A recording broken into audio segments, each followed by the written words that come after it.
Normal lang na magkaroon ng kabit ang mga lalaki. Lina, iyan ang sabi ng biyenan kong si Aling Lourdes. Habang ang asawa kong si Marco tahimik lang. Ang sakit. Para akong sinaksak. Ang $12 milyon utang pala niya sa mga loan shark na punta sa pangalan ko. Nasaan ang katarungan? Akala nila duwag ako. Pero sa katahimikan ko may apoy na nagliliyab.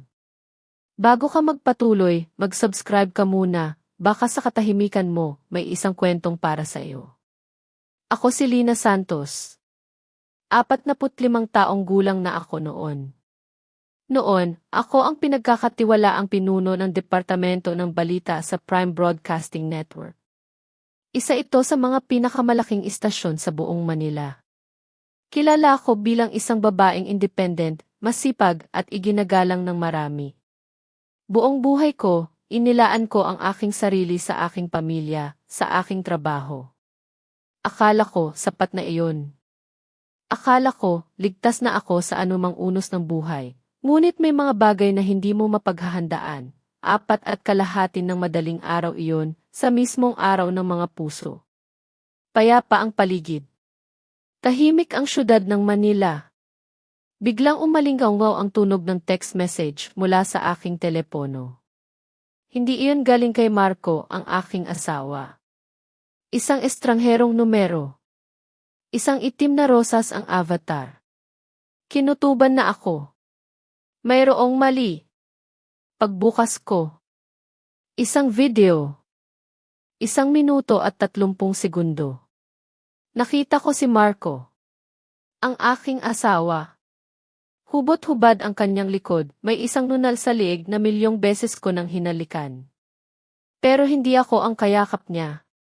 Ang kayakap niya ay si Bianca Soriano. Ang boses ni Bianca, ang kanyang tawa. Malamig na malamig, parang kutsilyong tumutusok sa puso ko. Mahal ko, gumising ka na para batiin ang asawa mo ng maligayang araw ng mga puso.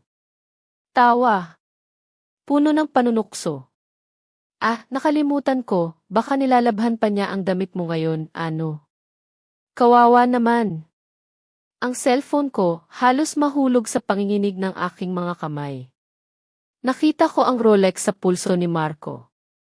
Regalo ko sa kanya, 3 taon na ang nakalipas. Ang relo na pinag-ipunan ko ng 6 na buwan. Nakita ko ang peklat sa likod niya, galing sa aksidente niya sa motor noong 1 taon. Peklat na inalagaan ko. Peklat na hinalikan ko. Walang lumabas na luha sa mga mata ko. Walang sigaw. Walang galit na umalingaw-ngaw. Pero ang puso ko, pinipiga. Walang hangin na maipasok sa baga ko. Nanghina ang buo kong katawan. Namanhid. Para akong nanonood ng pelikula, pero ang bida, ako. Ang bida, ang buhay ko. Ang bida, ang pagkawasak ng lahat. Pagtingin ko sa salamin.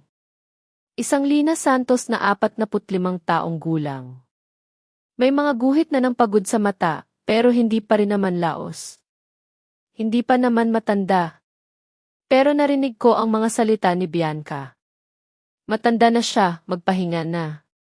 Hayaan mo na lang akong mag-alaga sa'yo, mahal. Parang may bumulwak sa sikmura ko. Tumakbo ako sa banyo. Sumuka.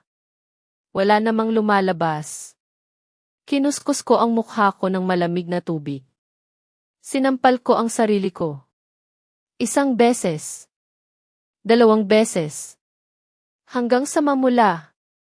Gumising ka, Lina. Bulong ko sa sarili. Hindi ka pwedeng bumagsak ngayon. Biglang nagkaroon ng maliwanag na ideya sa utak ko. Isang ideyang baliw. Mapanganib. Ngunit puno ng paghihiganti. Naalala ko. Ang news broadcast ng kumpanya ngayong umaga. May segment para sa mga pagbati sa araw ng mga puso. Kinagat ko ang labi ko. Nag-apoy ang mga mata ko. Kung gusto nilang maglaro, ipapakita ko sa kanila kung ano ang tunay na laro. 7:00 ng umaga. Sa sikat na seri ng Prime Broadcasting Network. Daan-daang empleyado. Nakabihis. Nakangiti. May mga lobo, may mga rosas. Ang araw ng mga puso. Nasa gitna sila si Marco. May hawak na isang malaking bouquet ng mga rosas. Halatang magpapakamahal na asawa sa publiko. Katabi niya si Bianca. Nakangiti. Mukhang nagtatagumpay. Nagpalitan sila ng tingin. Nagpapatuloy ang balita. Mga aktibidad. Mga parangal sa empleyado. At pagkatapos, ang huling bahagi. At ngayon, ang sorpresang regalo mula sa sales department para sa ating management at sa buong kumpanya. Isang espesyal na mensahe ng pagmamahal, masiglang anunsyo ng host. Huminga ako ng malalim. Pumikit ako. Sumagi sa isip ko ang 5 taong pagsasakripisyo. Ang mga malamig na hapunan. Ang mga kasinungalingan ni Marco. Hindi ko natuloy ang salita. Pinindot ko ang key enter. Nagdilim ang screen ng Asus display na 200 pulgada. 2 segundo. 3 segundo. Pagkatapos bumukas. Ang dilaw na ilaw ng silid ng hotel. Ang tunog. Ang boses ni Bianca. Malinaw. Malakas. Umalinggaw sa buong iseng. Mahal ko, gumising ka na para batiin ang asawa mo ng maligayang araw ng mga puso. Nakalimutan ko, baka nilalabhan pa niya ang damit mo ngayon, ano? Kawawa naman. Biglang natahimik ang sikat na tse. Daan-daang mata ang nakatingin sa screen. Si Marco, nakatayo roon, ang ngiti sa labi niya, parang nagyelo. Si Bianca, ang baso ng orange juice, nanginginig sa kamay niya. Bumagsak ang baso. Spatter. Ang bouquet ng mga rosas, lumabas sa mga daliri ni Marco. Bumagsak sa marmol na sahig. Nagkalat ang mga pulang petals. Parang dugo. Mula sa control room, nakatingin ako sa kanila sa screen. Malamig ang aking mga mata. Ang laro, nagsimula na, pagkatapos ng mga pangyayaring iyon sa tse, may bahaging bumalik ako sa nakaraan. Bumalik ako sa 5 taon ng aking buhay. 5. Ang tagal na rin pala. Nakilala ko si Marco 5 taon na ang nakalipas. Siya ay isang binata noon. Charming. Matangkad. Matipuno. Ambitious.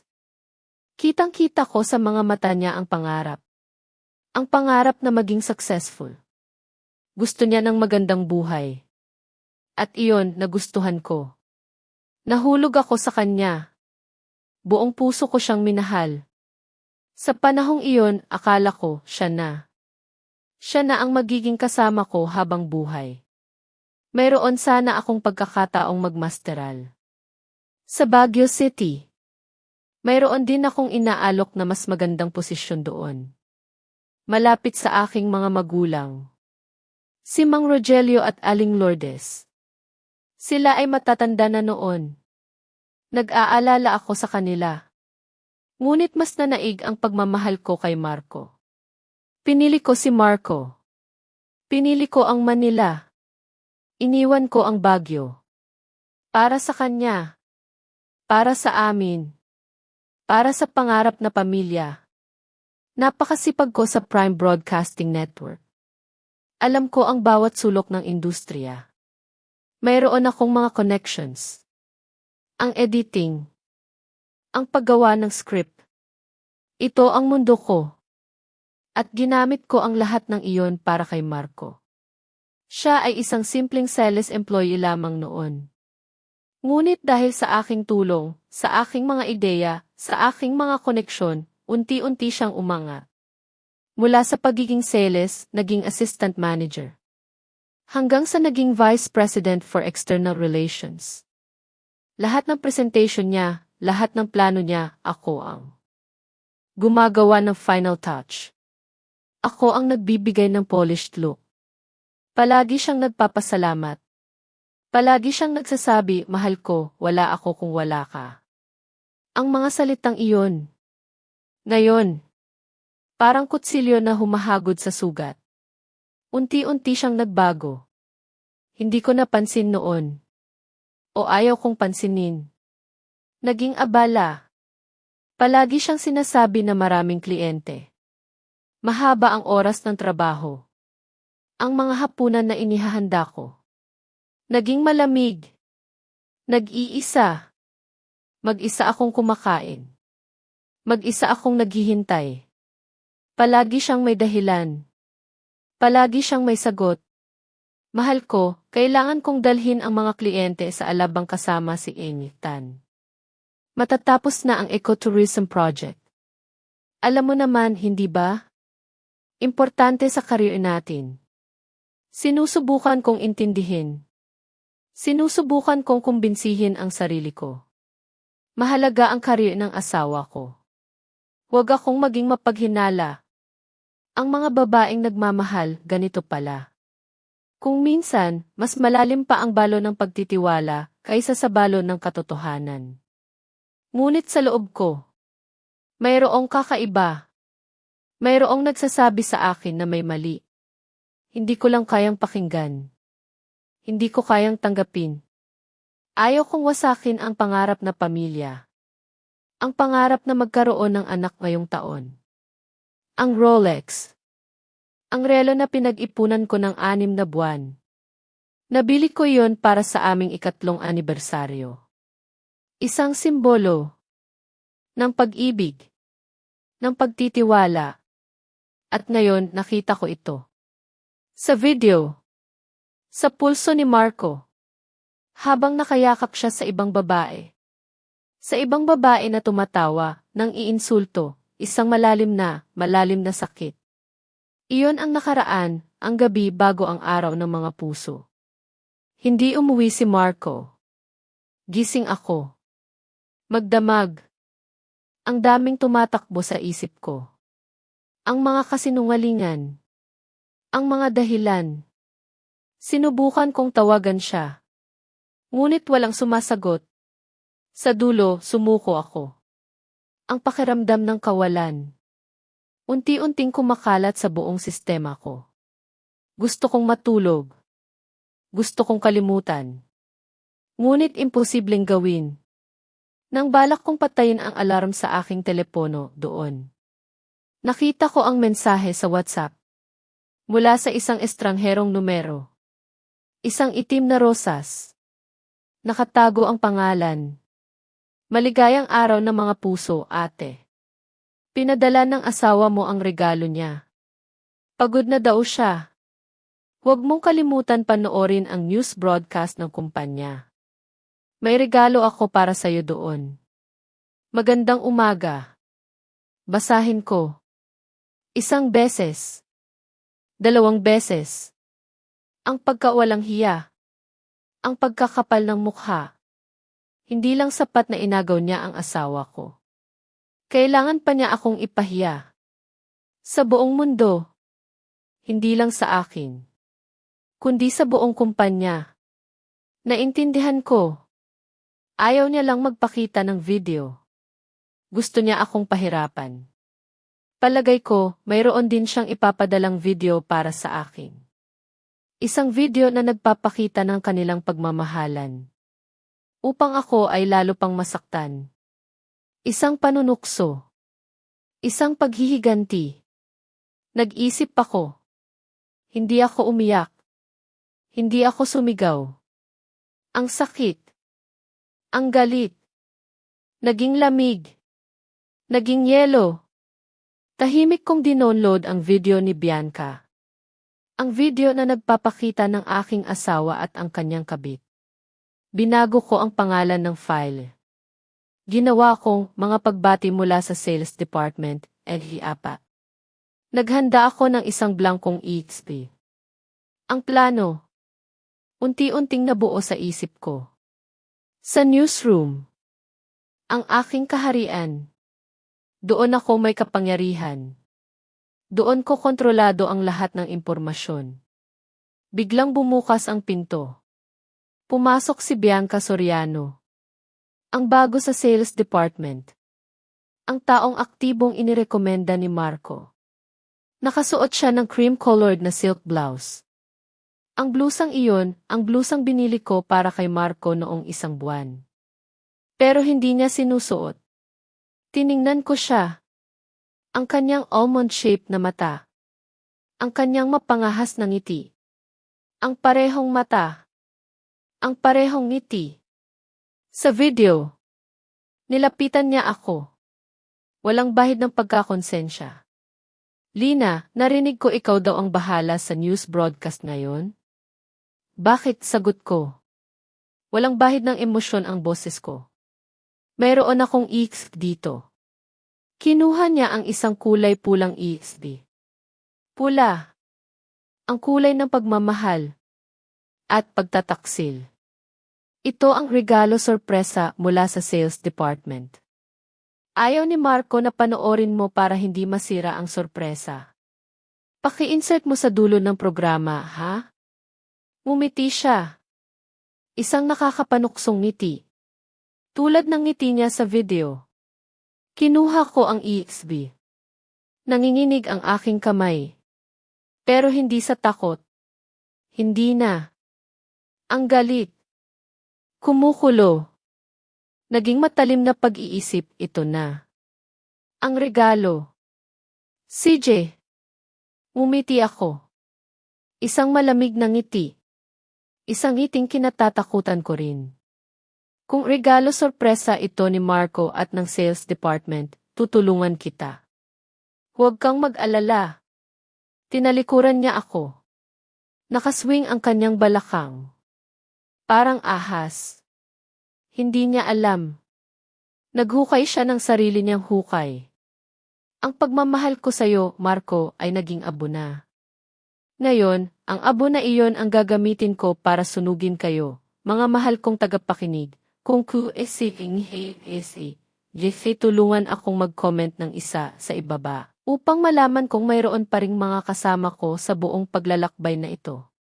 Ang inyong pagdalo ay ang pinakamalaking inspirasyon upang maibahagi ko ang huling bahagi ng aking kwento. Maraming salamat sa inyong pagtangkilik, hindi nagtagal ang katahimikan. Kaagad pagkatapos ng paghinto ng screen, bumulwak ang ingay. Ang mga bulong. Naging sigawan. Daan-daang telepono ang nakatutok. Nagla-live. Nagre-record. Screenshot. Lahat. Nangyari ng napakabilis. Mula sa aking control room, pinanood ko ang lahat. Ang pagbagsak. Si Emil Tan, ang aming general manager. Bumalik siya mula sa isang meeting. Nakita niya ang lahat.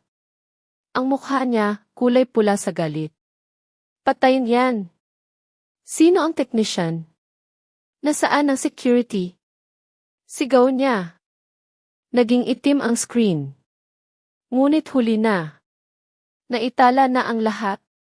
Hindi lang sa mga retina ng mga empleyado, kundi sa daan-daang telepono. Lumabas ako. Mula sa control room. Kalmado. Hindi ko nasuot ang blazer ko. Isang simpleng puting blusa lamang. Itim na pantalon. Tuwid ang likod. Manipis ang figure. Maputla ang mukha. Pero ang mga mata ko, walang laman. Marco T. Pilit kong inabot ang pangalan niya. Nanginginig ang boses ko. Parang naiiyak. Parang durog. Ano-ano iyon? Sabihin mo, ano iyon? Nanginginig si Marco. Lumingon sa akin. Ang huling bahagi ng kanyang pag-iisip. Lumabas. Ang instinct ng isang sinungaling. Ang pagtatago. Ang pagtanggi. Lina, makinig ka. Hindi ito ang iniisip mo. Fake iyan. Mayroong gustong sirain ako. Sinubukan niya akong hawakan. Lumayo ako. Ang aking mga mata, puno ng pagkadisgusto, na nagpatigil sa kanya. Fake, ngumiti ako. Isang pilit na ngiti. Masakit. Ang relo na regalo ko sa atin noong 3 anibersaryo. Ang peklat mo sa likod galing sa aksidente mo sa motor noong 1 taon. Sino ang magpe-fake ng lahat ng iyon, mahal ko? Tinuro ko si Bianca. Nakaupo sa isang sulok ng ise. Nanginginig. At siya. Ang boses niya. Ang mukha niya. Sasabihin mo bang fake din iyon? Nagtinginan ang lahat kay Bianca. Para siyang hayop na na-corner. Sumigaw siya. Ikaw. Ikaw ang nagpalabas nito. Ginipit mo ako. Gusto mo akong patayin. Nagulantang ang lahat. Ang eksena ng kabit na nag-aakusa sa lehitimong asawa. Mas lalong gumulo. Dinabog ko ang dibdib ko. Puno ng sakit. Ano ang sinasabi mo? Ginipit kita. Ngayong umaga, ikaw ang pumasok sa newsroom at ibinigay mo sa akin itong pulang ESP na ito. Sabi mo, regalo sorpresa raw ito ni Marco at ng sales department. Sinabi mo na i-insert ko sa dulo ng programa at huwag kong panoorin para ma-surprise ang lahat. Kinurot ko ang aking bulsa. Kinuha ko ang pulang ESP. Itinaas ko. Para makita ng lahat. Narito ang ebidensya. Ang mga gisi sa newsroom, siguradong na-record ang lahat. Ako, dahil nagtiwala ako sa aking asawa, nagtiwala ako sa isang kasamahan, sinunod ko ang utos mo. Sino ang mag-aakala na sa likod ng pagbati na ito, nagtatago ka ng ganitong basura para ipahiya ako? Para ipahiya ang kumpanya? Tumulo ang aking luha. Ngunit sa likod ng luha, mayroong tigas. Mayroong lakas na nagpatigil kay Bianca. Hindi niya ako kayang kontrahin. Ang EFSGO ay sa kanya. Siya ang nasa video. At wala akong rason para ipahiya ang sarili ko sa harap ng lahat. Sa mga mata ng lahat, ako ay isang inosenteng biktima. Puta! Umalingaw ang malakas na mura. Pagkatapos, isang malakas na sampal. Si Marco. Sa kanyang pagkabaliw, sa takot na mawala ng trabaho, ng dangal, sinugod niya si Bianca. Sinampal niya ng malakas. Bumagsak si Bianca. Dugo sa gilid ng labi niya. Sinira mo ako. Sinabi ko sa'yo na burahin mo. Bakit mo ibinigay sa asawa ko? Baliw ka ba? Sigaw ni Marco. Napatingin si Bianca sa kanya. Ang lalaking kagabi ay bumubulong ng matatamis na salita. Ngayon, sinampal siya. Sa publiko. Sinasampal mo ako.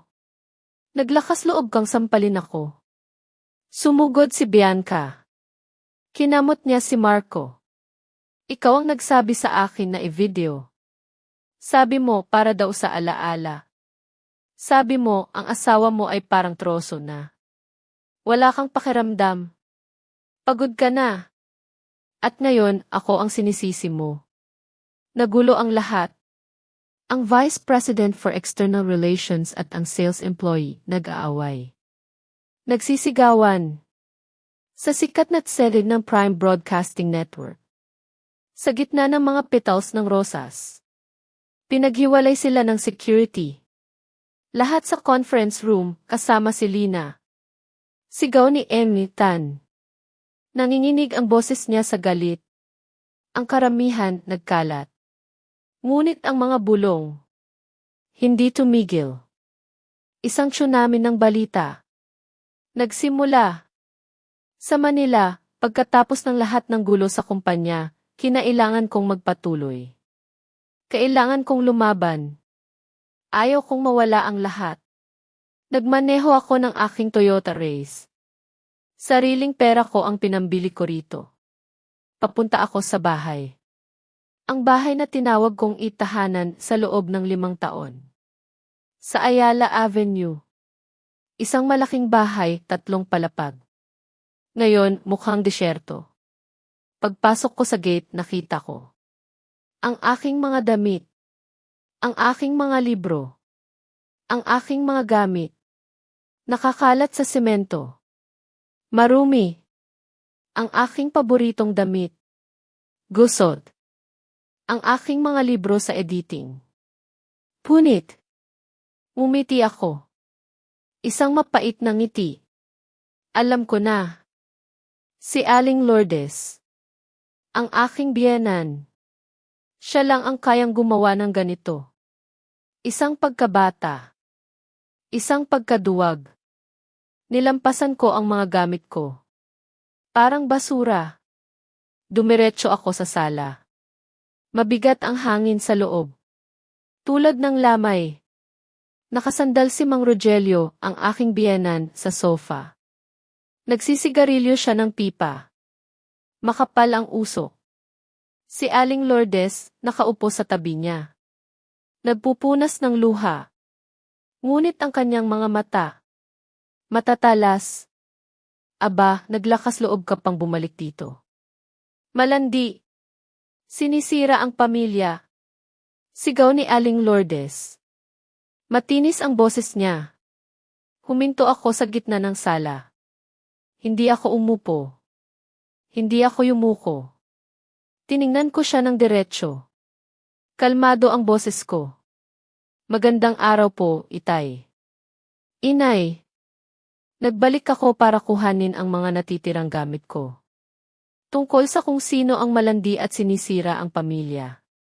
Palagay ko, Inay, dapat ninyong tingnan ang video na kumakalat ngayon sa social media tungkol sa inyong anak. Mayabang. Tumayo si Aling Lourdes. Sinugod niya ako. Binalak akong sampalin. Ngunit huminto ako. Hinawakan ko ang braso niya. Hindi ko ito hinigpitan. Pinigilan ko lang ng marahan. Pero sapat na para itulak siya paatras. Inay, huminahon po kayo. Masasaktan lang ang kamay ninyo. At saka, hindi na po ako bagay na pwedeng gawin ang kahit anong gusto ninyo. Nagulat si Aling Lourdes. Tiningnan niya ako. Parang nakakita ng multo. 5 taon. 5 taon akong naging, Inay, sige po, Inay. 5 taon akong naging masipag, mabait at medyo sunod-sunuran. Ngayon, humawak ako. Tumingin ako sa kanya ng diretsyo. Antonio, pigilan mo ako, sigaw niya kay Mang Rogelio. Ngunit si Mang Rogelio, nakaupo lang. Bumuntong hininga. Malalim. Pinatay mo ang aking anak. Sinira mo ang pamilyang ito. Umiyak si Aling Lourdes. Nagdrama. Nagkamali lang si Marco. Normal lang na magkaroon ng kabit ang mga lalaki. Lumabas siya para magtaksil, pero nagdala pa rin siya ng pera para sa'yo. At ikaw? Ipinahiya mo kami sa buong mundo. Ngayon, wala na siyang trabaho. Wala na siyang dangal. Masaya ka na ba? Parang may bumara sa lalamunan ko. Ang mga salitang iyon. Normal lang na magkaroon ng kabit ang mga lalaki. Maraming beses ko na itong narinig sa pelikula. Pero hindi ko inakalang mararanasan ko sa personal. Mahusay po kayong magsalita, Inay. Ngumiti ako ng mapait. Ang pagkakaroon ng kabit ay sa edad medya pa po iyan. Ngayon, nasa ika-21 siglo na tayo. Ang batas ay nananawagan ng monogamya.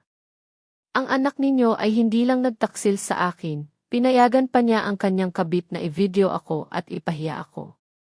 Nagpadala pa sa akin ng video ng 4 oras 30 minuto ng umaga.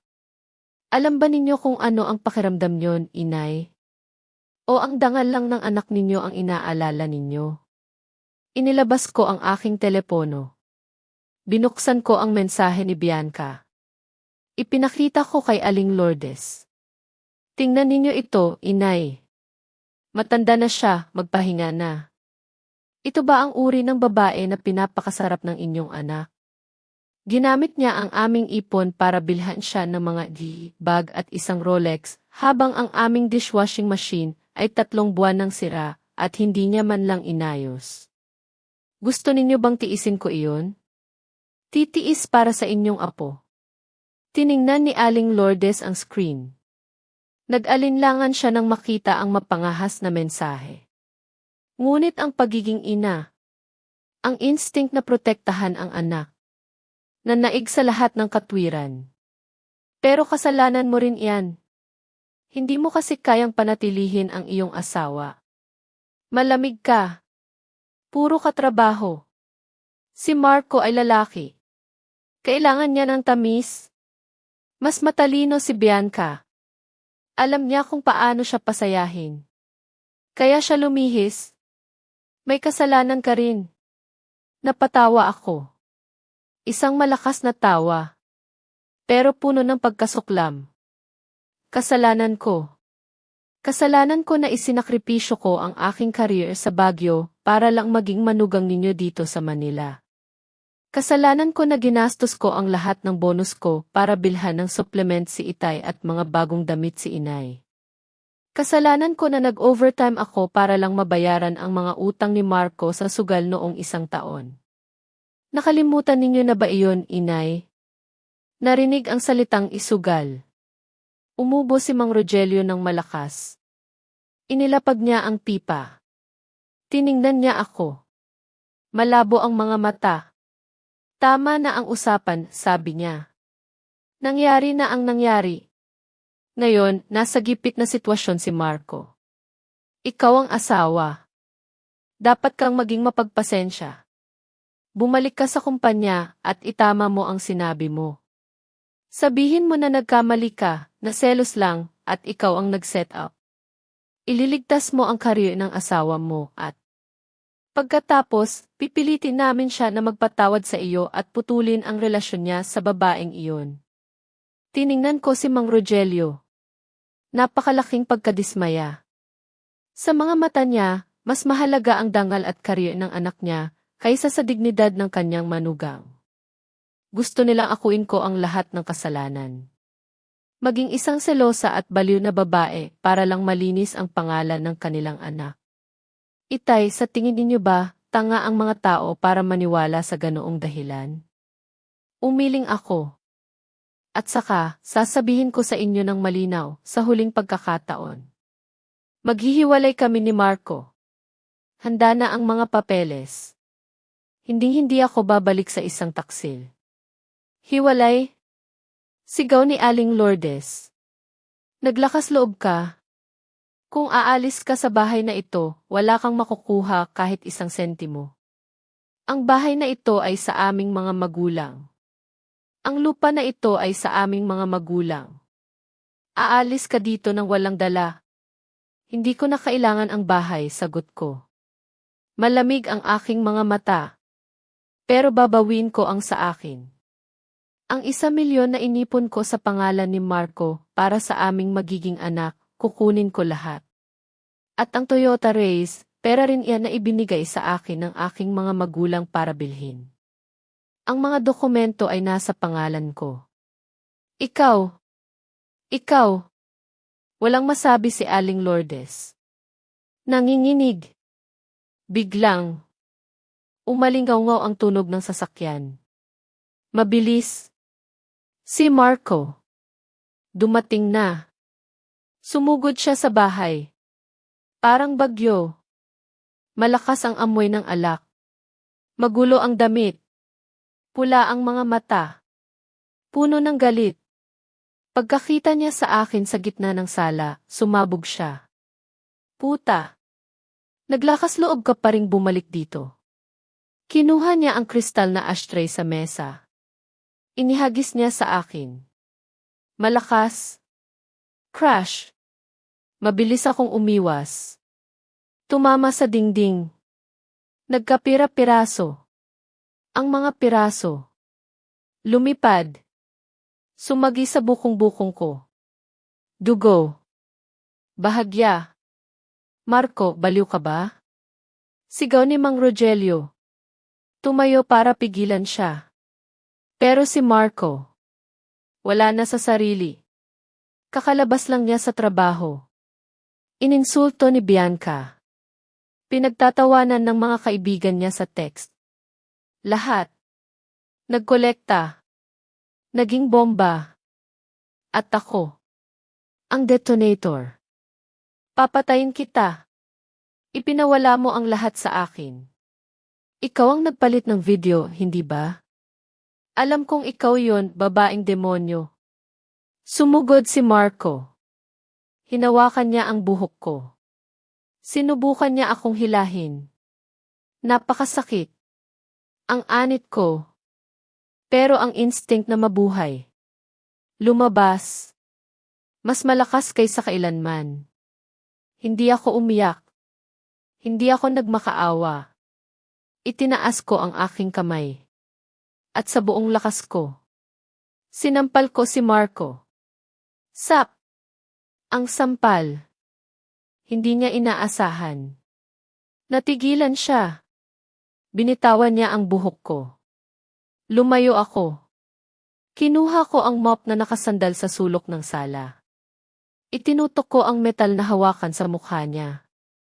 Lumapit ka pa at hindi ako magdadalawang isip. Akala mo ba ako pa rin ang dating Lina na pwede mong saktan kahit kailan mo gusto? Umalingaw ang boses ko. Sa buong bahay. Ang aking mga mata. Puno ng galit. Ng determinasyon. Ang imahe ng isang babae. Nakakulong. Handa nang lumaban hanggang kamatayan. Nagpatigil kay Marco. Naglakas loob kang sampalin ang asawa mo. Hawak niya ang pisngi niya. Nanginginig ang boses. Umiti ako. Mapait. Hawak pa rin ang mop. Sa sandaling nakipagtalik ka sa iba at pinayagan mo siyang magpadala sa akin ng video, namatay ka na sa puso ko. Isa ka lang gago. Isang masamang lalaki na hindi karapat-dapat tawaging asawa. Binalingan ko ang aking mga biyenan. Nakatulala. Inay, itay, tingnan ninyo siya. Ito ang gininto ang anak na ipinagtatanggol ninyo. Nagtaksil. Nanampal ng asawa. Adik sa sugal. Sa inyo na siya. Sambahin ninyo siya. Aalis na ako. Binitawan ko ang mop. Clank. Tumalikod ako. Naglakad patungo sa pinto. Hindi na ako lumingon sa mga nakakalat na gamit sa labas. Hindi ko na kailangan. Bibili ako ng bago. Ang bagong buhay ay kailangan ng mga bagong gamit. Malinis. Teka, sigaw ni Marco. Saan ka pupunta? Sino ang pupuntahan mo? Mayroong kayong affair ni Javier, hindi ba? Nakita ko kung paano kanya ipinagtanggol sa kumpanya. So mayroon ka ring kabit. At ginipit mo ako para lang magkaroon ng dahilan para makasama ang bago mong kasintahan, hindi ba? Huminto ako sa pintuan. Humampas sa mukha ko ang malamig na hangin. Mayroong umuulan. Aunt! Binalingan ko si Marco, huling tingin. Hindi galit. Awa. Awa sa isang talunan na pilit pa ring hihilahin ang iba sa putikan. Para lang maramdaman niya na may pakinabang pa siya. Akala mo ba lahat ng tao ay kasing dumi mo? Malamig ang boses ko. Si Javier ay isang disenteng tao. Tinulungan niya ako dahil nakita niya ang kawalan ng katarungan. At saka, isang bagay pa. Naaalala mo ang utang na 2 milyong piso na hiniram mo sa mga loan shark para lang sa mga regalo ni Bianca? Ang resibo ng utang na itinago mo sa ilalim ng swelas ng sapatos mo. Pinikturan ko ang lahat.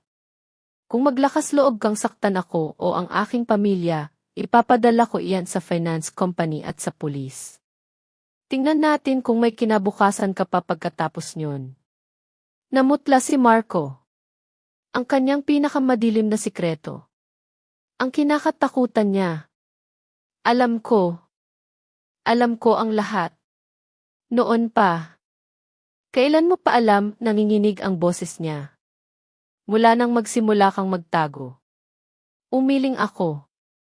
Hindi ako nagsalita dahil gusto kitang bigyan ng pagkakataong magbago. Pero pinili mo ang bangin. Kaya hindi na rin kita pipigilan. Pagkatapos noon, lumabas ako. Sumakay sa aking Toyota Race. Pinaandar ang makina. Lumayo. Mabilis. Iniwan ko ang bahay na puno ng bagyo. Iniwan ko ang lalaking sumisigaw sa desperasyon. At ang dalawang matatanda. Na ngayon, nagising sa tunay na trahedya ng kanilang pamilya. Nagmaneho ako. Walang destinasyon. Sinundan ko ang gilid ng ilog sa Manila. Mababa ang tubig. Nakikita ang mga buhangin. Umuulan ng malakas. Doon lang. Doon lang ako umiyak. Napakalakas. Hindi ko na napigilan. Ang iyak ko. Nalunod sa tunog ng ulan sa salamin ng kotse. Masakit. Napakasakit. 5 taong kabataan. Napakaraming pagmamahal. Tiwala. Pag-asa. Ngayon, abon na lang. Huminto ako sa gilid ng kalsada. Isinandal ko ang ulo ko sa manibela. Umiyak ako. Parang bata. Biglang nag-vibrate ang telepono ko. Isang estrangherong numero. Pero ang dulo. 888. Kakaiba. Nag-alinlangan ako. Pagkatapos sinagot ko. Hello. Nanginginig pa rin ang boses ko. Lina Santos. Ako si Cafredo. Accountant ng Prime Broadcasting Network. Pinapahanap ka ni Amy Tan. Hello, Attorney Cruz. Bakit po, pilit kong pinanatili ang aking kalmado. Gusto ni Amy Tan na mag-leave ka ng 1 linggo. Para huminahon. Tungkol naman kay Marco, desisyon na ng kumpanya na tanggalin siya. At sisimulan na ang proseso ng pagbabayad pinsala sa tatak ng kumpanya. Nag-alinlangan si Atty. Cruz. Ngunit may problema sa legal. May kaugnayan sa mga ari-arian na ipinagkaloob ni Marco sa bangko bilang garantiya ng kumpanya. Pwede ba tayong magkita? Napakahalaga nito. At may direktang kaugnayan sa iyong mga karapatan pagkatapos ng diborsyo. Kumunot ang noo ko. Ari-arian na ipinagkaloob. Naalala ko. Wala naman kaming ipinagkaloob. Ang bahay ay sa mga biyenan ko. Maliban kung may masamang kutob ako. Ano pa ang ginawa ni Marco sa likod ko? Pupunta ako ngayon mismo. Saan po tayo magkikita? Sa Cave Luna. Sa tapat ng kumpanya. Hinihintay kita. Pinutol ko ang tawag. Tiningnan ko ang sarili ko sa salamin. Namaga ang mga mata ko. Bahagyang kumalat ang maskara. Pinunasan ko. Naglagay ako ng mas maraming lipstick. Ang laban. Hindi pa tapos. Nagsisimula pa lang. Ang laban ng pera. Ng batas. Si Marco. Hindi lang siya taksil sa pagmamahal. Siya ay isang parasito sa pera. At alam ko, kung hindi ako magiging matalino, hindi lang ang asawa ko ang mawawala. Pati na rin ang lahat ng ari-arian ko. CJ, Marco. Gusto mong maglaro hanggang dulo? Maglalaro ako hanggang dulo kasama ka. Pinaandar ko ang kotse. Binagtas ko ang ulan. Samantala, sa isang lumang karinderya, nakaupo si Bianca Soriano. Ang kanyang mukha. May marka pa rin ang kamay ni Marco. Kakaalis lang niya sa boarding house. Ayaw siyang tanggapin ng may-ari. Ayaw daw na maugnay sa isang imang aagaw ng asawa. Ang kanyang bank account. Frozen. Dahil sa investigasyon ng kumpanya sa mga pandaraya na pinlano niya at ni Marco. Binuksan ni Bianca ang kanyang telepono. Binabasa ang mga komento na nang iinsulto sa kanya online. Ang galit sa kanyang mga mata. Nag-aapoy. Lina, ginipit mo ako. Akala mo nanalo ka? Kung mawawala ang lahat sa akin, hindi ka rin magkakaroon ng kapayapaan. Dinyal niya ang isang numero. Kafredo ang nakalagay. Hello, Kafredo. Ako si Bianca. May magandang tip ako para sa iyo. Ang asawa ni Marco. May 1 milyong piso na cash. Kung gusto mong kolektahin ang utang ni Marco, hanapin mo ang asawa niya. Ipapadala ko sa iyo ang lokasyon ng kotse niya. Ang tunay na bagyo. Ang bagyo ng karahasan. Ng dilim. Unti-unting lumalapit kay Elina. Sa oras na akala niya nakatakas na siya, ang Cave Luna ay matatagpuan sa pinakaabalang intersection ng Manila. Sa tapat ng Prime Broadcasting Network. Sa labas ang ambon. Naging malakas na ulan. Humahampas sa mga malalaking bintana. Ang dilaw na ilaw ng kalsada naging malabo. Pagpasok ko sa Cave Luna, inalog ko ang aking payong. Ang malamig na hangin ng aircon. Nanginginig ako. O siguro. Ang pakiramdam ng kawalan. Na kumakalat sa bawat selula ko. Si Attorney Cruz. Nakaupo sa isang tahimik na sulok. Isang makapal na folder sa mesa. Sa tabi niya. Nagulat ako. Si Javier Garcia. Nag-alinlangan ako. Bakit nandoon si Javier? Hello. Umupo ka, sabi ni Javier. Mahinahon. Nagbibigay ng kapanatagan. Ako ang humiling kay Atty. Cruz na suriin ng mabuti ang iyong mga dokumento. May mga teknikal na legal na aspeto na nagtatagpo. At palagay ko, kailangan mong malaman. Umupo ako. Umorder ng mainit na tsaa. Tiningnan ko ang 2 lalaki sa harap ko. Ang aking kutob. Hindi maganda ang balitang matatanggap ko. Diretsuhin na natin, Atty. Cruz, sabi ko. Magkasama ang aking mga kamay sa mesa. Upang itago ang panginginig. Itinulak ni Atty. Cruz ang folder. Binuksan ang isang pahina. May pulang selyo. Binibining Santos, may alam ka ba tungkol sa utang na ito? Kinuha ko ang dokumento. Ito ay isang kontrata ng utang. Mortgage loan mula sa isang pribadong finance company. Isang nakakubli na loan shark. Ang halaga, 12 milyong piso. Ang collateral, ang Toyota race ko. At isang kontrata para sa pagbili ng isang luxury apartment na hindi pa naitatayo. Ang plano naming investment noong nakaraang taon. Ang pinaka-nakakatakot na bahagi. Nasa dulo ng pahina. Ang pirma ng asawa. Lina Santos. Ito di. Nanlaki ang aking mga mata. Hindi ko kailanman pinirmahan ito. Alam ko, sabi ni Atty. Cruz. Seryoso. Ito ay isang peking pirma.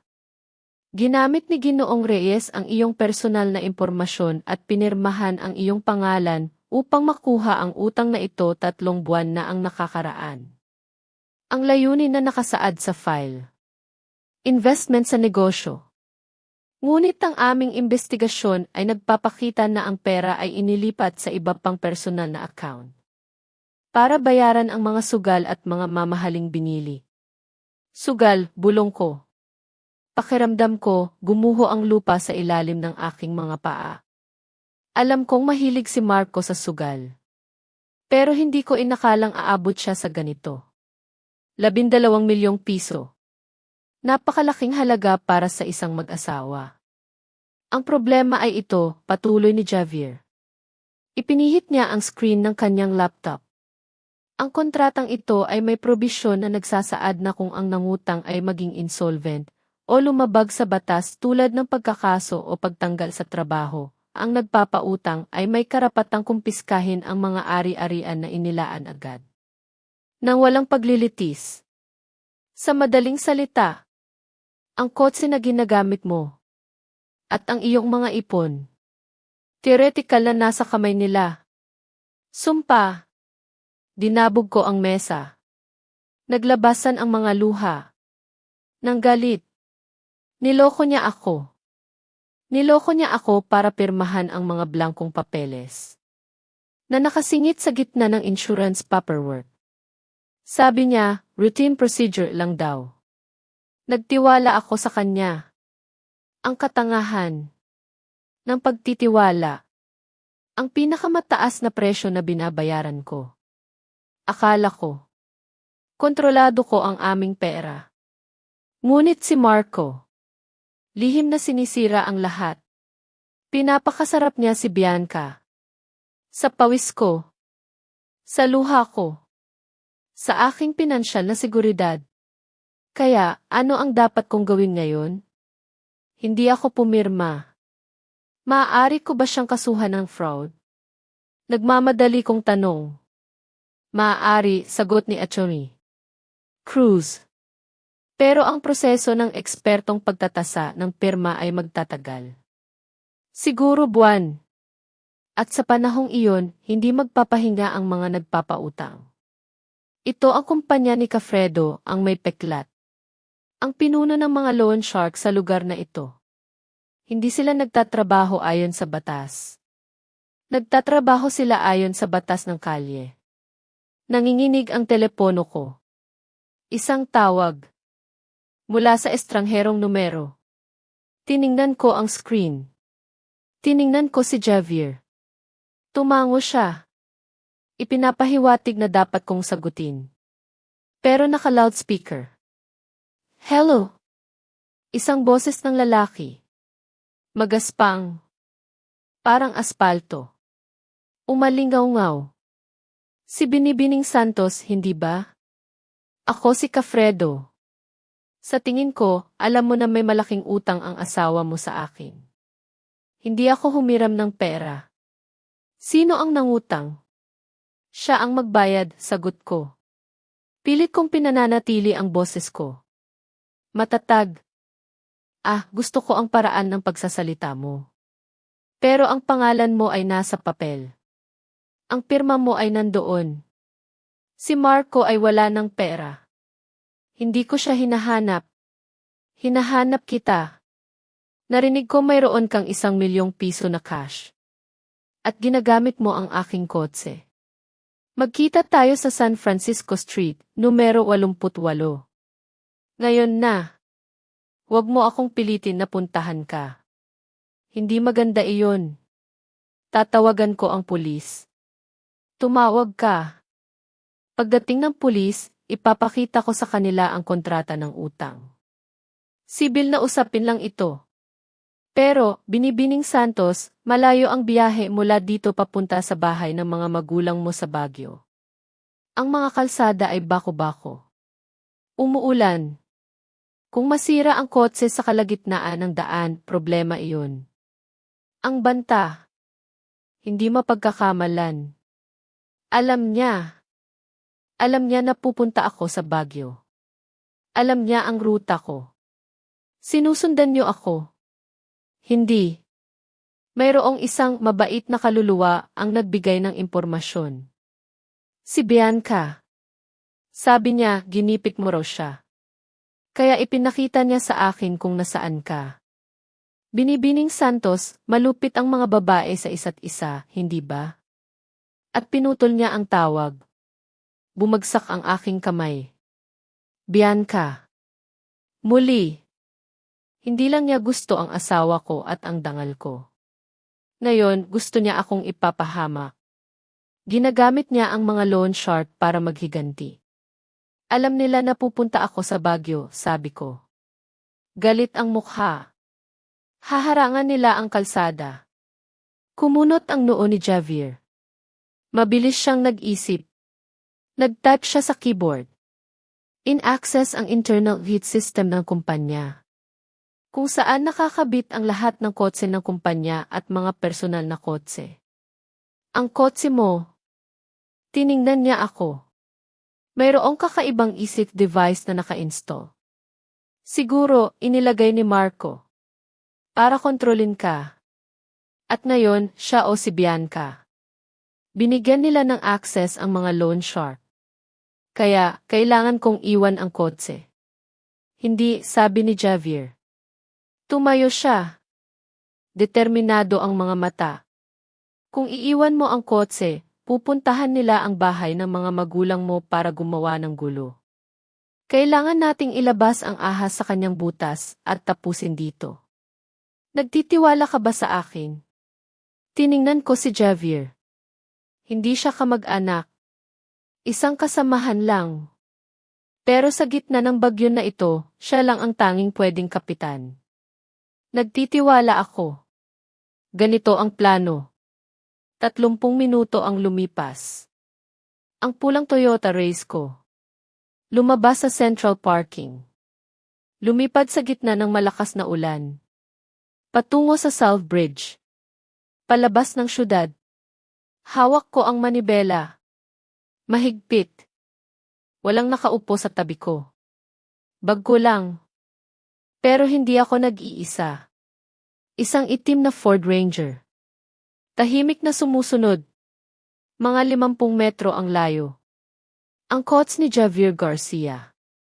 Sa aking Bluetooth headset, kalmado ang boses niya. Panatilihin ang bilis. Nasa likod lang ako. Ang dashcam ng coach ko. Nagre-record sa maximum resolution. Kasama ko si Atty. Cruz. Nakontak na niya si Police Chief Sup. Suarez ng Manila. Naiintindihan. Boses ko. Pero, natatakot ako. Huwag kang matakot. Sila ay mga buwitre lamang na gustong magnakaw ng bangkay. Buhay ka. At mas malakas ka sa kanila. Sundan ang ruta. At lumiko sa kalsada sa likod ng stadium. Deserto doon. Pero may mga bagong install na TFS camera ng syudad. Lumunok ako. Lumiko sa kanan. Ang kalsada sa likod ng stadium. Wala. Mga damuhan sa magkabilang gilid. Madulas ang aspalto dahil sa ulan. Bigla. Mula sa isang maliit na eskinita. Lumabas ang 2 motorsiklo. Pinabilis. Zigzag. Upang harangin ang aking kotse. Sa likod. Isang lumang itim na 7-seater na kotse. Lumapit. Nakulong. Nakasarado ang bitag. Nandito na sila, Javier. Sigaw ko. Ang puso ko. Humihilab. Iparada ang kotse. Isara ang mga pinto. Huwag mong ibaba ang mga bintana. I activate ang pribadong live stream. At ay share mo sa akin at kay Atty. Cruz agad. Humarurot ako. Bahagyang dumulas ang kotse sa madulas na aspalto. Huminto. Agad. Lumukso ang grupo ng mga maton. Mula sa mga motorsiklo. Ang pinuno. Isang malaking kalbo. May mahabang peklat sa mukha. Mula sa talukap ng mata hanggang sa baba. Si Cafredo. Nakasuot ng itim na leather jacket. May hawak na baseball bat. Lumapit siya sa bintana ng driver. Katok. Katok. Sa dulo ng bat. Hello, magandang lina. Lumabas ka sa kotse. Para magkausap tayo ng maayos. Ngumisi siya. Naglabas ng mga ngiping batik-batik. Sa usok. Nasa loob ako. Hawak ang telepono. Direktang nagre-record sa mukha niya. Pilit kong pinananatili ang aking boses. Kalmado. Wala akong dapat pag-usapan sa inyo. Umalis kayo sa daanan ko. Aba. Ang tapang mo, ha? Lumura si Cafredo sa sahig. Sabi ni Bianca. Matapang ka raw. Ngayon, naniniwala na ako. Makinig ka.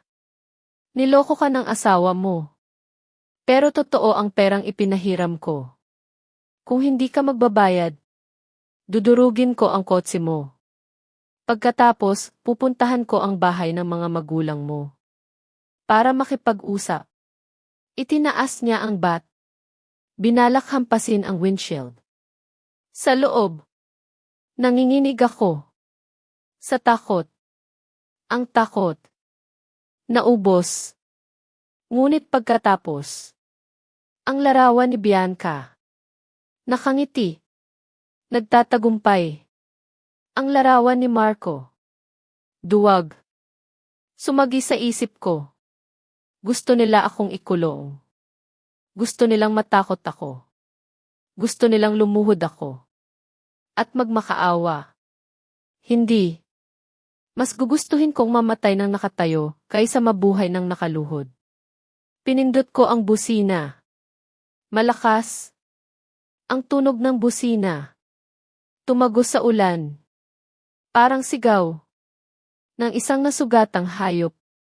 Bumangon. Hampasin niyo. Hampasin niyo. Sigaw ko. Sa loob ng kotse. Alam kong hindi nila ako maririnig ng malinaw. Nakalive ako ngayon. May libo-libong nanonood. Kapag hinawakan ninyo ako, kulungan ang bagsak ninyo. Nag-alinlangan si Kafredo. Nakita niya ang telepono. Nakataas. Siya ay maton. Pero natatakot siya sa batas. Lalo na kapag naging publiko ang usapin sa social media. Bigla. Ang mga ilaw ng Ford Ranger. Mula sa likod. Nasilaw ang grupo ng mga maton. Pinabilis ni Javier. Umalinggaw ang Ford Ranger. Parang halimaw. Sumugod sa mga lalaking nakapalibot sa kotse ko. Tumalon ang mga maton. Sa takot. Humarurot si Javier. Pinahinto niya ang kotse. Sa gilid. Upang protektahan ang akin. Binuksan niya ang pinto. Lumabas. Walang bat. Walang armas. Nakasuot lang ng kanyang malinis na suit. Ngunit ang kanyang aura. Dominado ang mga maton. Kafredo, tawag ni Javier. Malamig ang boses. Ang ganda ng negosyo mo. Sinusubukan mong mangikil ng babae sa gitna ng kalye. Sa liwanag ng araw. Nagkitid ang mga mata ni Kafredo. Nakilala niya si Javier. Kilala si Javier Garcia ng lahat sa Manila. Ang technology wizard. Ang taong nag-aalaga sa security system ng maraming malalaking ahensya. At ikaw? Sino ka? Gusto mong makialam sa buhay ng iba? Ungol ni Kafredo. Ako ang abogado ni Binibining Santos, sabi ni Atty. Cruz. Lumabas din sa kotse. Hawak ang telepono. Nakikipag-usap kay Police Chief Sup. Suarez. Kafredo, gusto mo bang kausapin siya? O mas gusto mong i-loudspeaker ko? Narinig ang pangalan ni Police Chief Sup. Suarez. Namutla si Kafredo. Alam niya. Nagkamali siya. Narinig niya ang iskandalo sa Prime Broadcasting Network kaninang umaga. Pero akala niya, si Lina ay isang babaeng inabandona. Walang suporta. Hindi niya inakalang mayroon akong ganoong kalakas na suporta. CJ. Nagitngit si Kafredo. Binaba ang bat. Tinuro niya si Javier. Pagkatapos si Lina. Sa loob ng kotse. Ngayon. Dahil sa inyo. Hahayaan ko muna. Pero ang utang. Utang pa rin. Nasa papel. Ay dedemanda ko sa korte. Huwag ninyong sabihin na hindi ko kayo binalaan. Demanda, sagot ni Javier. Matatag. Hinihintay namin ang ekspertong pagtatasa ng peking pirma. At saka, sabihin mo kay Bianca na ang kanyang mga aksyon. Ang pagbibigay ng impormasyon. Ang pag-udyok ng karahasan. May sapat akong ebidensya. Sabihin mo sa kanya na maghanda sa kulungan. Umingo si Kafredo. Kinawayan ang kanyang mga tauhan.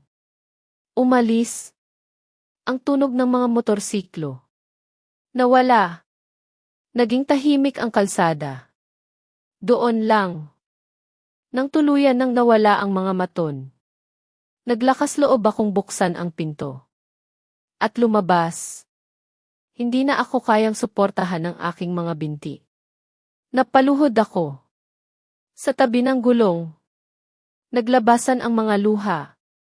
Hindi mapigilan. Lina! Tumakbo si Javier.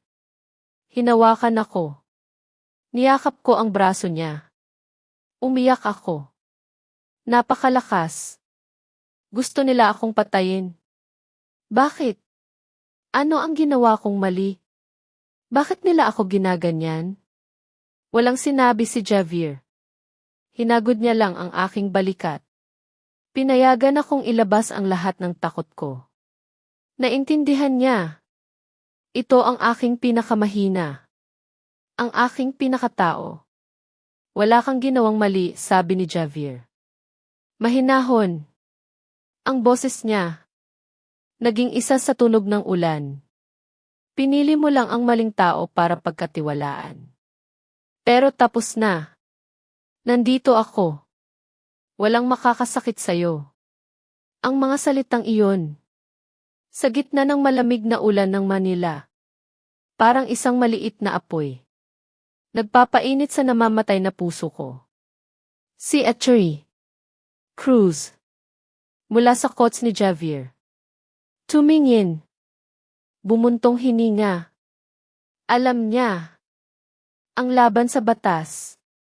Sa finance company. Mahirap. Pero nakita niya kung paano ako pitrotektahan ni Javier. Naniniwala siya. Hindi ako babagsak. Kinagabihan. Hindi ako umuwi sa Baguio. Sa takot na hanapin ako ng mga loan shark. At guluhin ang aking mga magulang. Dinala ako ni Javier sa isang luxury apartment. Sa isang bagong condominium. May security 24 oras. Ito ay isang apartment na binili niya. Para sa investment. Pero hindi pa niya ginagamit. Maaari kang manatili dito. Pinalitan ko na ang password ng pinto. Mayroon kang lahat ng basic na kailangan. Inilagay ni Javier ang susi sa mesa. Pupunta ako sa bahay ng aking mga magulang. 2 block lang ang layo. Tumawag ka kung may kailangan ka.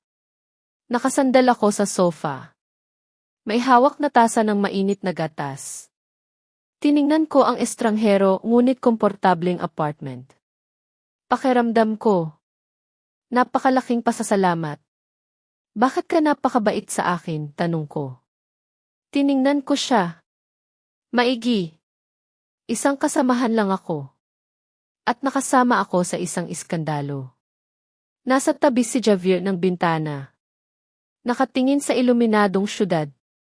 Tahimik siya sandali. Pagkatapos lumingon siya sa akin. Matapat ang tingin. Dahil 3 taon na ang nakakaraan. Nang dumating ako sa kumpanya. At isinantabi ako ng lahat dahil sa aking pagiging mahigpit. Ikaw lang ang nagbahagi ng iyong tanghalian sa akin.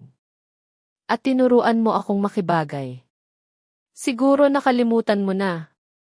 Pero hindi ko. Nagulat ako. Naalala ko. Noon. Naisip ko lang. Tulungan ang isang bagong kasamahan. Hindi ko inakalang. Ang binhi ng kabutihan na itinanim ko noon. Magiging isang malaking puno. Para protektahan ako. Sa gitna ng bagyo. Salamat. Magpahinga ka. Marami tayong gagawin bukas. Hindi titigil si Bianca. Umalis si Javier. Sumara ang pinto. Humiga ako sa kama. Pero hindi ako makatulog. Kinuha ko ang telepono ko. Binuksan ko ang aking profile. Bukod sa mga mensahe ng suporta. Nagsimula nang lumabas ang mga malisyosong komento. Nangungutang sa aking personal na buhay. Gumagawa ng mga kwento na mayroong affair kami ni Javier. Para raw may dahilan akong gipitin ang aking asawa. At sa likod ng mga anonymous na pangalan na iyon. Wala nang iba. kundi si Bianca. Sa isang madilim na sulok ng syudad. Sa isang murang boarding house. Mabilis na nagtatype si Bianca. Magulo ang buhok. Namaga ang mga mata. Namumula. Nakatakas ka kay Kafredo, pero hindi ka makakatakas sa dila ng tao, Lina. Kung mamatay ako, kailangan mong mamatay din. Sa tabi niya, si Marco. Nakakubli sa kumot. Nanginginig. Sa gutom. At sa takot na mahanap ng mga nagpapautang. Bumubulong siya. Sa kanyang delusyon. Mahal, iligtas mo ako. Narinig ni Bianca. Lumingon siya kay Marco. Puno ng pagkasuklam. Lumura siya sa sahig. Walang silbi. Hintayin mo lang. Ipadadala ko kayong dalawa sa impyerno. Ang laban. Hindi pa tapos. Nagbabago ito. Mula sa direktang paghaharap. Naging mas nakakatakot na paraan. Digmaan sa sikolohiya. Pagwasak sa reputasyon. At alam ko, para matalo ang mga buitring ito, hindi lang ako pwedeng magtanggol. Kailangan kong maging mangangaso, ang manipis na ilaw ng umaga. Nang tagsibol. Pumasok sa mga kulay abong kortina ng luxury apartment kung saan ako nakatira. Nagising ako. Masakit ang ulo. Pagkatapos ng isang gabi. Puno ng masasamang panaginip. Ang tunog ng mga bat na humahampas sa salamin ng kotse. At ang tawang baliw ni Bianca. Inabot ko ang telepono ko. Ang aking profesional na ugali. Ang pag-check sa balita. Pagkagising. Pero ngayon, ang balita. Ako. Pagkabukas ko ng Facebook. Isang baha ng pulang notifikasyon. Hindi na ang simpatya ng nakaraang araw. Kundi isang bagong alon ng pagkagalit. Ngunit ang dulo ng sibat. Nakatutok sa akin. Isang mahabang post galing sa isang anonymous na pangalan. Ang katotohanan ng Manila. May kasamang serye ng mga larawan. Mahusay na inedit. Ang pamagat ng artikulo. Ang nakakagulat na ugnayan. Ang lehitimong asawa ang pangunahing nagkasala. Niloko ang asawa kasama ang technical director at ginipit para makuha ang ari-arian at umangat. Ang nilalaman. Ipininta ang isang ganap na naiibang senaryo. Mayroong affair kami ni Javier. Noon pa. Si Marco. Dahil sa pagiging masyadong inosente. At nagtiwala sa kanyang asawa. Pinabayaan ako. At itinulak ako sa mga bisig ni Bianca. Inakusahan ako ng artikulo. Na sadyang inilabas ang video. Para ipahiya si Marco. Upang makipagdiborsyo. Makuha ang ari-arian. At magbigay daan sa relasyon namin ni Javier. Ang ebidensya. Isang larawan. Lihim na kinunan kagabi. Si Javier. Tinutulungan ako. Sa gitna ng gulo. Pagkatapos ng pangungubkob ng kotse. At pagpasok sa kondominium. Hating gabi. Ang anggulo. Malabo. Ginawang parang intimate na yakap ang pagtulong. Idagdag pa ang mga larawan ko. Lumabas sa quotes ni Javier. Sa comment section. Libo-libong mensahe ng galit. Diyos ko, napaka-inosente niyang tingnan pero napakasama pala. Kabit-kabit pala ang mag-asawa. Kawawang asawa na wala ng dangal at pera. Ang kabit na iyon, siguro, isang paon lang. Boycott Prime Broadcasting Network. Anong klaseng kumpanya iyan? Mga boss, nakikipag-ugnayan sa mga empleyado. Nag-aaway ang mag-asawa. Binasa ko. Linya por linya. Hindi ako umiyak. Ang mga luha. Natuyo na mula pa kagabi. Sa halip. Isang apoy ng galit. Nag-apoy sa dibdib ko. Sinunog ang lahat ng kahinaan na natitira. Si Bianca. Hindi lang niya gusto akong sirain. Gusto niya ring hilahin si Javier. Ang aking benefactor. Sa putikan. Ang kanyang kasamaan. Lumampas na sa hangganan ang pagiging tao. May kumatok sa pinto. Tiningnan ko sa peephole. Si Javier. Nakasuot ng puting polo. May hawak na 2 kahon ng mainit na kakanin. At isang bag ng kape. Kalmado ang mukha niya. Tulad ng dati. Pero ang mga mata niya. Seryoso. Nakita mo na ang balita, hindi ba? Tanong ni Javier. Pagpasok niya. Tumango ako. Malamig ang boses. Kinunan niya tayo kagabi. Mukhang umupa siya ng tao para sundan ako mula nang lumabas ako sa Cave Luna. Hindi lang iyon. Kakasuri ko lang sa AC ng pangalan ang katotohanan ng Manila. Galing sa isang murang boarding house sa Sta. Mesa. At hulaan mo kung ano. Ang numero ng telepono na ginamit para i-activate ang account. Tugma sa prepaid number na ginamit ni Bianca para kontakin ang mga kliyente. Inilapag ni Javier ang almusal sa mesa. Binuksan ang kanyang laptop. Nagpakita ang screen ng data matrix at graphs. Kumain ka. Mainit pa. Ang mga kakanin ng Martina sa Suricalde. Ang pinakamahusay sa syudad. Ako na ang bahala sa basura na ito online. Tiningnan ko si Javier. Abala. Nagtatype. Para sa akin. Umiling ako. Hindi, Javier. Napakalaki na ng tulong mo. Ngayong pagkakataon, hindi ko hahayaang ikaw ang maging target. Ginagamit nila ang reputasyon mo para pabagsakin ako. Kailangan kong lutasin ito ng mag-isa. Umupo ako sa harap niya. Nagniningas ang aking mga mata.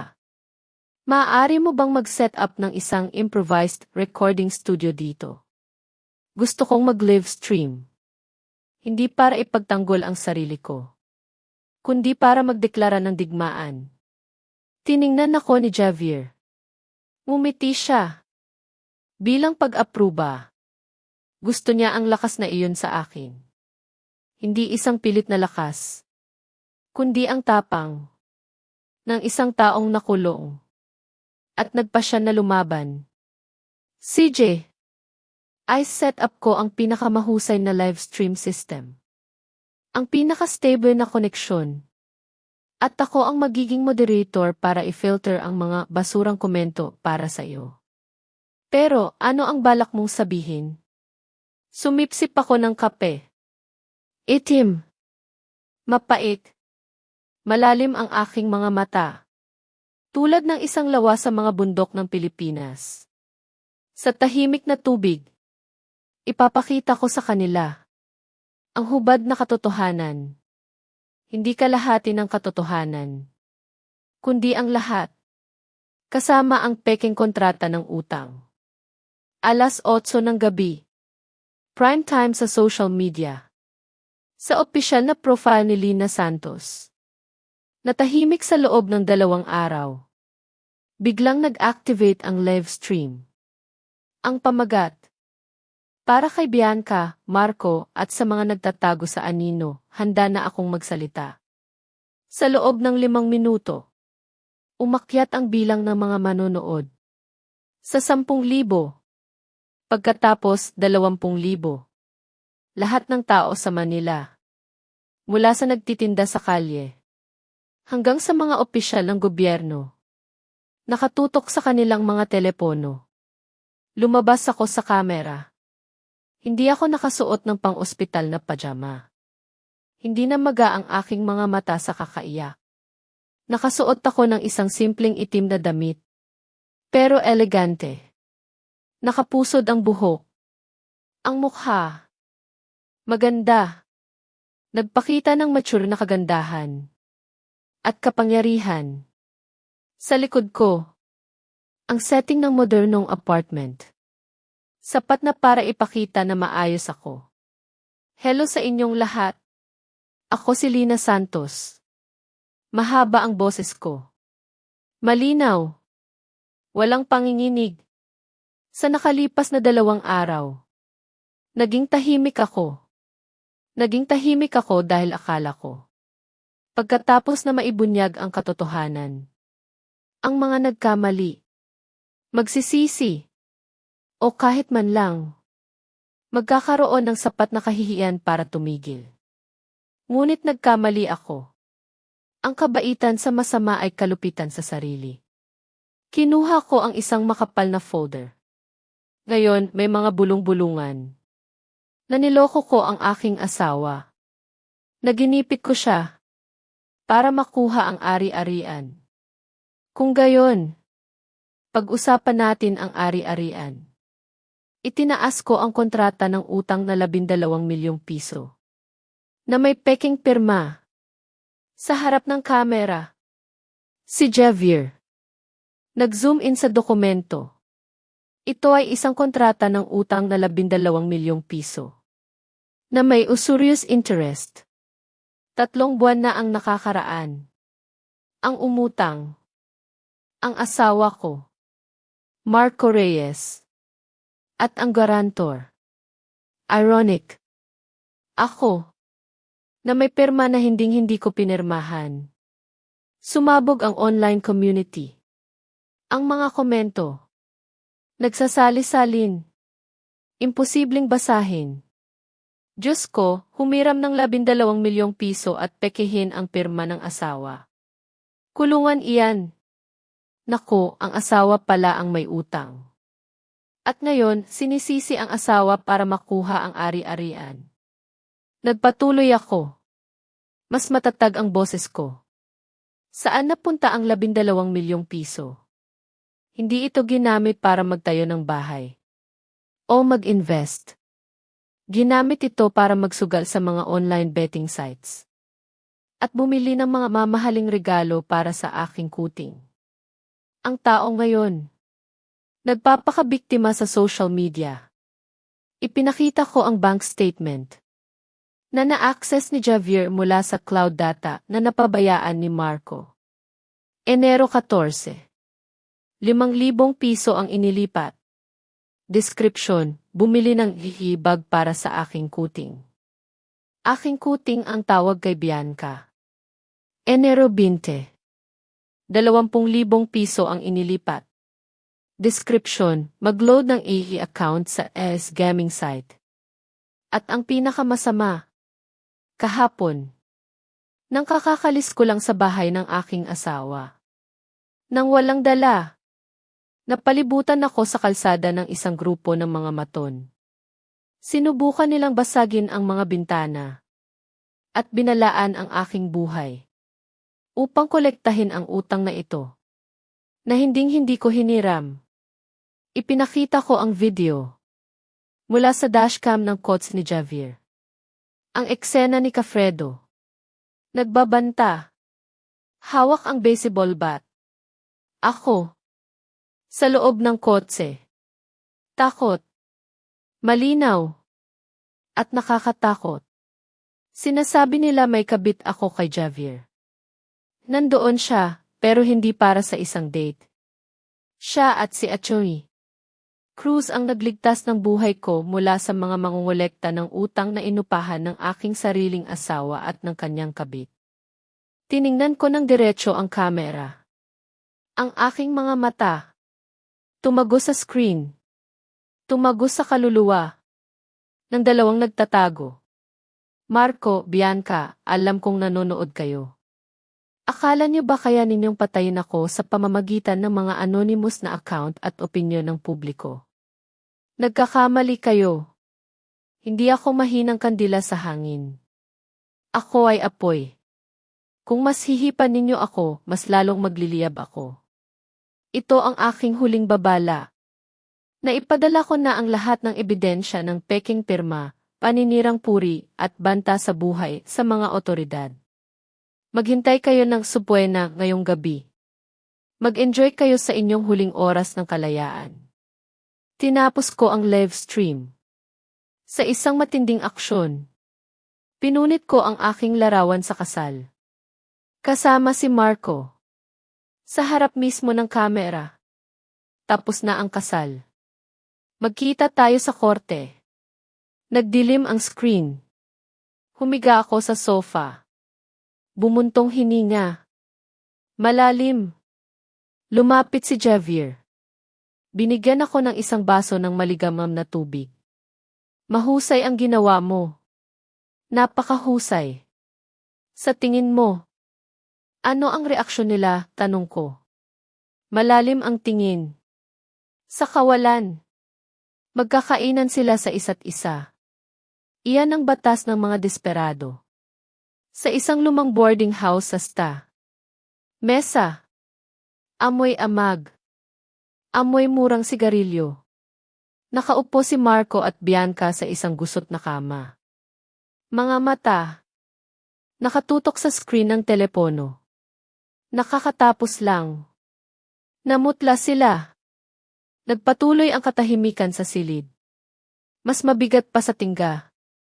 Si Marco ang unang bumasag sa katahimikan. Inihagis niya ang telepono sa dingding. Patay na ako. Patay na ako. May ebidensya siya ng peking pirma. Tinawagan niya ang pulis. Hinawakan niya ang ulo niya. Hinila ang buhok. Alam niya. Gaano kabigat ang parusa sa fraud, paggaya ng dokumento at misappropriation. Bukod pa, ang utang na 12 milyong piso sa mga loan shark. Na ngayon, pinasinungalingan na ni Lina sa publiko. Kailangan niya itong bayaran. Hindi siya patatawarin ni Cafredo. Si Bianca. Nakaupo sa sulok ng kama. Namutla. Parang bangkay. Ang kanyang plano ng paninira. Ganap na bumalik sa kanya. Sa halip na palubugin ako. Hindi niya sinasadya. Lumikha siya ng entablado. Para ibunyag ko ang lahat ng kanilang krimen. Ang opinyon ng publiko. Nagbago. 180 grado. Ang mga komento na nang iinsulto sa akin. Burado. Pinalitan ng mga malupit na sumpa. Na nakatutok sa kanila. Kasalanan mo lahat. Kasalanan mo. Sumugod si Marco. Hinawakan ang leg ni Bianca. Niyugyug siya ng marahas. Ikaw ang nag-udyok sa akin na pirmahan ang papel na iyon. Sabi mo, humiram ako ng pera at mag-invest sa lupa. Doble agad ang kita. Ngayon, walang lupa. At ginastos mo lahat sa damit at bag. At ngayon, inudyukan mo pa ako na ibigay ang impormasyon sa mga loan shark para palibutan ang kotse niya. Sinira mo ako. Bitawan mo ako. Sigaw ni Bianca. Kinamot ang braso ni Marco. Ikaw ang mahina. Ikaw ang duwag. Nagpakasaya ka sa paggastos ng pera. Ngayon, may problema, sinisisi mo ako. Humiram ka ng pera para magsugal. Para suportahan ako. Ano ang inirereklamo mo? Gusto mo ring mamatay ang asawa mo para makuha ang life insurance. Tumahimik ka. Sap. Ngayong pagkakataon. Napakalakas ng sampal ni Marco. Bumagsak si Bianca. Tumama ang ulo sa headboard ng kama. Duguan ang kanyang noo. Pero hindi na siya umiyak. Tiningnan niya si Marco. Ang mga mata ng isang nasugatang hayop. Nakakulong. Kinuha niya ang fruit knife sa mesa. Itinutok kay Marco. Kung maglakas loob kang sampalin ulit ako, sasaksakin kita. Kung mamamatay ka kasama ko. Nagulo ang eksena sa silid.